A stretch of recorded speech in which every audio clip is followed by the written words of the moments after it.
Hey everyone, it's Richie. Hope you guys are all doing well. Today I wanted to talk about 2v8, specifically the balancing of the two brand new killers that have been added to this time around, being Ghostface and the Oni. So I'm just going to get straight to the point here. When you look at Ghostface and Oni in the context of 2v8, something becomes immediately obvious.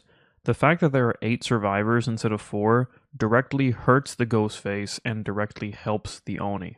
Double the survivors is quite bad for Ghostface because it also means there's double the amount of people that can reveal him. It's going to be very hard to keep your stealth up most of the time. I've played a couple of survivor games in 2v8 against Ghostface, and I've never had a problem dealing with his stealth. I've never been caught off guard. There's just too many people present to reveal him. It's pretty hard to keep a Night Shroud up at all. Conversely, with Oni, double the survivors is absolutely great for him. Double the survivors means double the blood, and double the blood means you get to have your power uptime absolutely skyrocket. Like, you're gonna be in Blood Fury for literally the entire game. Like, it's insane. Especially if you pair this with Legion to keep the survivors injured for the entire match, you can get an absolutely ridiculous amount of blood and literally, again, have your power up for the vast majority of the match. I'm talking like over 80% of the time, you're just always gonna have your power. So, with this taken into account, you would think that the obvious thing to do here would be to buff Ghostface's base kit and probably tone down Oni's a little bit, right?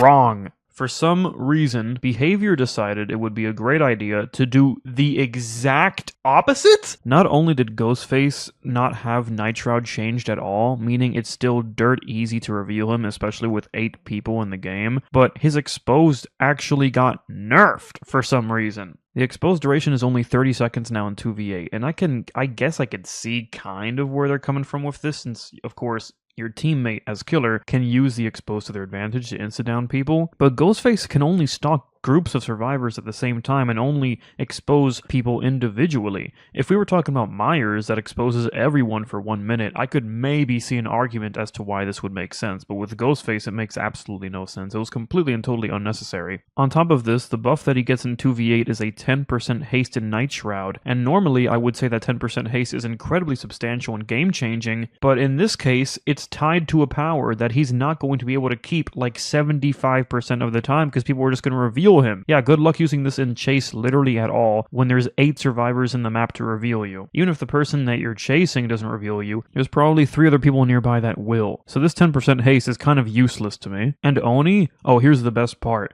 They actually reduced the amount of blood that you need in order to get your power. Yeah, in the mode where Oni already has double blood available thanks to there being 8 survivors, you get your power even quicker. If anything, the only change I expected to this was to make it harder for you to get your power, not the other way around. Oni's map mobility is also absolutely cracked now since he also got a movement speed increase while he's using Demon Dash. This one I can actually get behind though since the maps are bigger in 2v8, but granted still. So now essentially we're in a world where they introduced 2 new killers into 2v8, and one of them being the Ghostface is completely and totally dog shit, and the Oni is probably the best one at the moment. I mean, Oni Legion is absolutely everywhere, and it's pretty miserable to go up against as a survivor. So yeah, I don't know. I think Behavior just really fumbled on this one. When you also take into account that the killer queue times haven't really gotten any better, and people still have to wait 20 to 30 minutes just for one game, yeah, this cycle of 2v8 is kind of just a disaster. And like I said in my previous video about 2v8, I'm probably just going to stick to 1v4. I'm